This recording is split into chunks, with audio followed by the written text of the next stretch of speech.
Hola, ¿qué tal? Soy el profesor Javier y el día de hoy quisimos hacer un video especial. En esta ocasión quisiera sobre todo, más que hablar sobre cómo está la situación actual entre Rusia y Ucrania, me gustaría centrarnos en entender en primer lugar por qué se dio este conflicto. Y por ende vamos a irnos para atrás, vamos a abarcar todo el tema de la historia y les voy a contar esto como se los cuento a mis estudiantes.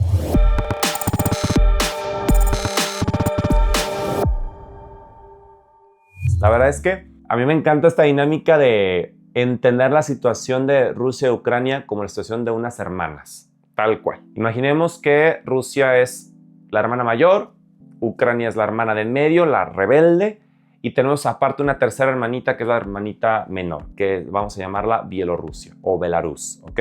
Ahora, estas tres hermanas son hijas de, naturalmente, la misma madre, pero son hermanas. ¿Cómo se llama la madre? La madre se llama Rus de Kiev. ¿Ok? La Rus de Kiev es hasta cierto punto el primer estado formal o al que se le considera el primer estado formal del cual partirían estas identidades o nacionalidades o culturas que serán justamente la rusa, la ucraniana y la bielorrusa. Ahora, una vez que se desintegra la Rus de Kiev, justamente se desintegra en estos tres grupos que cada uno tomaría su propio camino y crearían sus tres propios países, al punto de llegar a la actualidad. Cada uno toma ciertas decisiones y cada uno toma, como buenas hermanas, sus propios caminos y crean, pues, si bien tienen similitudes, crean sus propias nacionalidades ya con algunas diferencias. Normal, ¿no? Como pasa con todos los hermanos. Cada uno toma su camino y aunque comparten cosas en común, pero al final una termina haciendo más cosas que otra, una termina yéndose al norte, otra al sur, etc. Como su nombre lo dice, Rus de Kiev. Kiev es la capital de Ucrania. Entonces ya desde ahí hay todo un tema, porque digamos que cuando la madre pasa mejor vida, digamos que pues deja ciertos terrenos, ¿no? Entonces justamente digamos que Rusia se siente como la que hereda más cantidad de terrenos, pero justamente la casa donde vivía la mamá, pues la hereda Ucrania. Entonces a Rusia no le parece eso de cómo es posible que mi madre la haya heredado, la casa, nuestra casa en la que jugábamos y todo cuando éramos niñas, ¿cómo es posible que se le ocurriera heredársela a la hermana de en medio? Si esa me tocaba a mí. Y es como de, a ver, tocó un montón de terrenos, ¿de qué hablas? Pues bueno, desde ahí hay todo un tema, porque comprendiendo esto, aunque sea muy burdamente, entendemos el por qué Rusia todavía a la fecha se siente como con ciertos derechos por encima de Kiev, ¿ok? Y es que, obviamente, para Rusia, Kiev es la ciudad donde nace esta identidad rusa. Por ende, Rusia no puede imaginarse el cómo es posible que Kiev, la casa en la que yo nací, en la que yo crecí, va a caer bajo garras occidentales, estadounidenses, pro Unión Europea y demás, ¿no? O sea, Kiev tiene que ser rusa. O eso es por lo menos parte de la forma en la cual quizá la gente rusa tradicional lo pensaría, ¿no? O es por esa razón de que es tan importante entender la historia, porque de verdad, o sea, aunque suene un poco a telenovela, pero parte tiene que ver por ahí el asunto. Kiev es visto todavía para los ojos de Rusia como un territorio de identidad rusa que no se o ruso-ucraniana que no se puede tan fácil como decir, bueno, sí, que tome su propio camino. No. Eso por un lado. Por otro lado tenemos a una Ucrania que como tal es la hermana del medio rebelde que ha buscado su propio camino por la vida. Y es que si bien es cierto que durante muchos años se llevaron relativamente bien las tres, al punto que incluso la propia Unión Soviética incluía a estas tres naciones, pues una vez que ya se desintegra la Unión Soviética, cada quien empieza a tomar su camino.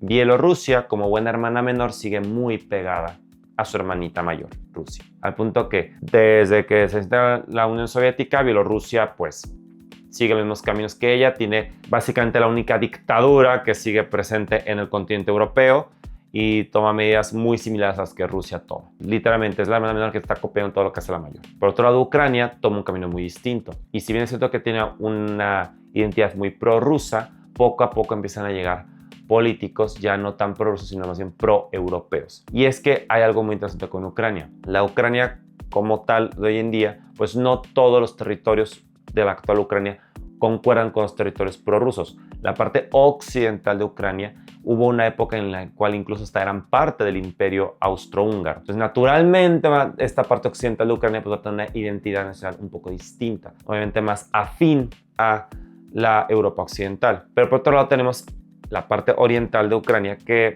pues evidentemente es donde está más remarcada la identidad prorrusa. También tenemos que tomar en cuenta que a lo largo de la historia, algún grupo o un territorio en el cual no eran lo suficientemente prorrusos, pues Rusia lo que hacía simplemente era ir a poblarlo con habitantes provenientes de Rusia, lo que se le llama como el proceso de rusificación. Esto se dio en bastantes territorios, no solo de Ucrania, sino también de Siberia y de varios países exsoviéticos. Por ende, el este de Ucrania queda bastante rusificado en contraste con el oeste. Y al mismo tiempo tenemos en medio a la Kiev, que históricamente ha sido donde nace la identidad de estos pueblos, pero al mismo tiempo una Kiev que al ser capital pues es una ciudad moderna, cosmopolita, que tiene mezcla de un poco de todo. Entendiendo este conflicto de identidades nacionales es ya un poco más fácil entender el por qué Ucrania tiene como esta idea de cada vez acercarse un poco más hacia Europa y al mismo tiempo el por qué Ucrania tiene estos conflictos con Rusia en los cuales Rusia no le quiere permitir por nada del mundo pues que abandone a la familia y a sus hermanas. Y eso es un poco telenovelesco, pero ahora, ¿qué ocurre? Rusia intenta invadir Ucrania, intenta invadir Kiev, no lo logra, entonces tiene que conformar con invadir los territorios más pegados a Rusia, a lo que todavía a la fecha siguen estando en un estado bastante pues ya estancado. Tenemos a esta hermana de en medio, que es Ucrania, pues muy rebelde, pues cada vez se quiere deslindar más de esta familia, decir, no, es que ustedes son unas hermanas tóxicas, yo quiero buscar mi propio destino. Yo creo que nació bajo el signo de Acuario, qué sé yo, pero se siente muy rebelde, así que la verdad, como que dice, quiero buscar mi propio camino, no me siento identificada con ustedes, y poco a poco ha ido coqueteando más con Europa. Y Europa, pues al inicio era como, sí, está bien, te puedes juntar con nosotros, pero al mismo tiempo ya cuando vieron que Rusia se empezó a enojar bastante, pues bueno, ya empezaron como a decir, bueno, está bien, te puedes juntar con nosotros, pero si quieres no tanto, mejor nos vamos en un punto medio, ¿no? Ahora, Rusia tal cual se comporta como una hermana grande, como una hermana mayor, la cual se quiere sentir que todavía es la que tiene el poder de decisión por encima de Ucrania y de Bielorrusia. Así que cada vez es más impositiva en su forma de dialogar con Ucrania e intentar convencerla de que no se salga pues, de la órbita rusa o de esta familia rusa. Tenemos incluso el caso en el cual la propia Bielorrusia, como hermana menor, hasta le presta parte de su territorio a Rusia para que lo cruce e invada Ucrania para llegar hacia Kiev, la capital. Como ya lo comenté hace rato, la verdad es que no funciona esta estrategia, se quedan unos cuantos kilómetros, pero no logran llegar a la capital. Entonces, ¿qué es lo que hace Rusia? Termina nada más por reforzar el este, que es donde hay mayor presencia de la población de identidad rusa. Ahora bien, aquí no es que haya personas buenas o personas malas.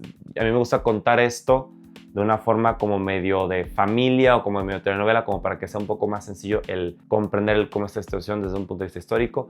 Pero como buen pleito familiar, pues ni te metas. No hay buenos, no hay malos. Cada uno. Puedes tú argumentar que quizá Ucrania es la mala porque es la hermana rebelde que está traicionando a la familia, o puedes tú acusar de que Rusia es la mala por no permitir a Ucrania tomar sus propias decisiones y querer acercarse con el que alguna vez fue el peor enemigo de Rusia. En fin, aquí yo solamente estoy intentando dar un breve contexto histórico para que sea más fácil el poder entender el por qué es que ha escalado el conflicto hasta lo que ha ocurrido hoy en día, y el por qué no es tan fácil dar una respuesta clara a el por qué Ucrania no se ha podido vincular al 100% a Europa o a la OTAN, ni tampoco Rusia es tan fácil que suelte tan fácilmente a Ucrania y diga, sí, está bien, yo respeto tu decisión y que sea lo mejor para ti. Igual, este tema es bastante controversial.